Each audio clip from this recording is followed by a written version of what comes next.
It's going to be another full night of racing this Friday at the Stafford Motor Speedway with the Open Modifieds in town for the third time this 2022 season. And Bonssa Tufa, another full entry list. And Ryan Preece back with us here this week. The last time we saw Ryan was at the Spring Sizzler when he put on an incredible show with Matt Hirschman. He won last year in an Open Modified. He won last year in a Tour Modified race. So you can never count out Ryan Preece. It's not Old Blue this time. He's got his own car, so we got to keep an eye on him. But we can't forget last Open Modified race with the Call Before You Dig 81. A great battle. Ronnie Williams and Woody Pitcat back and forth, crossing each other over, but in the end, Ronnie Williams was the class of the field and got it done. You can't really count many people out. Half the field has a chance of winning an open mod race here at Stafford. Bud Light Open 80, part of a very busy night of racing. That includes all 5 of the weekly divisions. We'll start with the SK Modifieds, and last Friday brought us our first 2-time winner of this season. Yeah, Steven Kopchik, back-to-back, got it done. Passed Marcello Refrano halfway through the race. It looked like he was in the clear, but it got a little sketchy on that last lap with one of the cars in front of them spinning. It checked up Kopchik, Refrano, and Narducci, and then they were all bumper to bumper in the last few corners. Refrano gave it a shot, came up short. Narducci, 4 races, 4 top 5 finishes. There's a reason why he's the points leader. He hasn't had a win yet, but it's going to be coming if he keeps this up because that 85 has been stout. And Keith Rocco, yes, looks like gets the train back on the tracks. Said it before, going to say it again.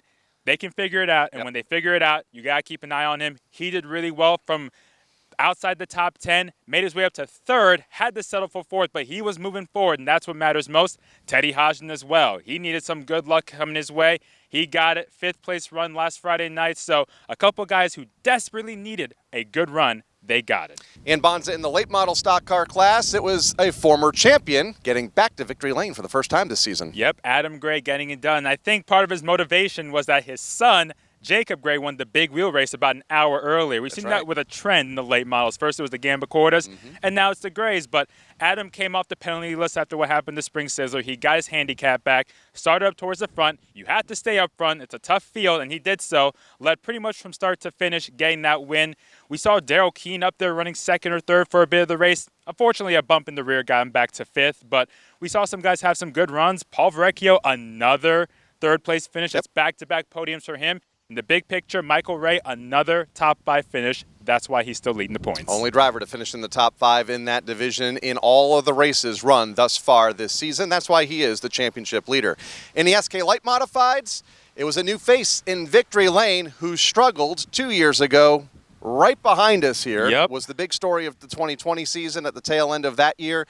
But Josh Carey getting back to victory lane where he was hoping to get here this season. Yeah, and good on Josh Carey in that 69 team. They showed a little bit of hope in 21 where they had a 2nd place finish, and you mentioned the year before in 2020 when he ended up on the Mayberry sign, on the Napa sign, almost cleared the track and made the highlight reels for all the wrong reasons. But now Carey's made the highlight reel for all the right reasons. Carey had to hold off Tyler Chapman, the point leader, and he was able to do so. That 41 has been fast all season, so good on Josh Carey, the 69 team.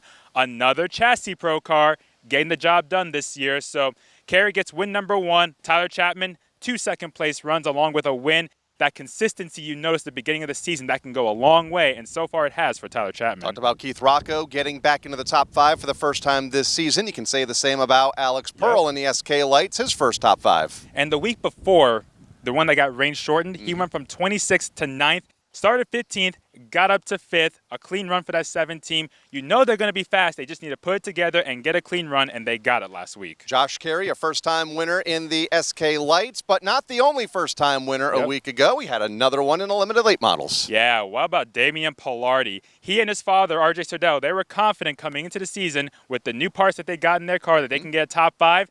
They won up that. They got a victory. From start to finish, up in the front row, they led the whole way through, had to hold off the field in the late race restart. It's not easy holding off Jeremy Lavoie, who's a 2-time champion, but Pilardi did it. Good on that 87 team, and Lavoie, another top 3 run.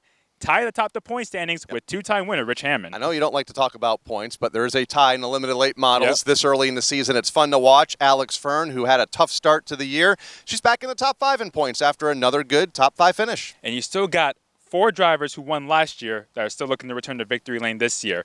4 different winners in the limiteds already, plus 4 more still looking to return from last year. This field is tough. You got 14 to 16 cars every week, and half of them have a shot at a podium or even a win. And we'll wrap this up with the street stocks, and it was a familiar name back in victory lane last Friday night. It didn't come easy, though. Travis Heidart did get it done. He goes 2 for 4 on the year with 2 victories already. What a battle. Yep. Him, Ryan Waterman, Adrian Paradis III, they were going back and forth. It was a great battle. Until it wasn't great. Yeah, it did not end well. I mean, Paradis and Waterman's cars were tore up in turn 4.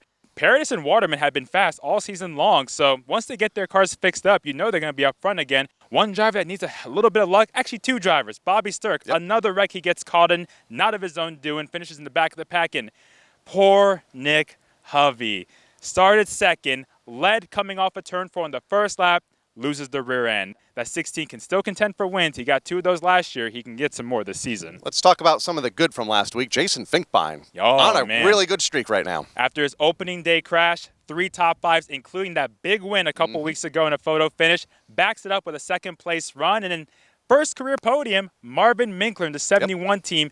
He's been getting better as the season goes on, as the last few years have developed. He's done a lot better in holding his ground and staying up there towards the front of the pack. And I love his new paint scheme for this 2022 nice car, season as well. Easy to find on the racetrack. Those are just some of the storylines going into action this Friday night, part of the Bud Light Open 80 here, plus all of our weekly divisions. We hope you can be here at the Stafford Motor Speedway. All the action gets underway at 6 o'clock Eastern Time. And if you can't be here, you can tune us in on flowracing.com.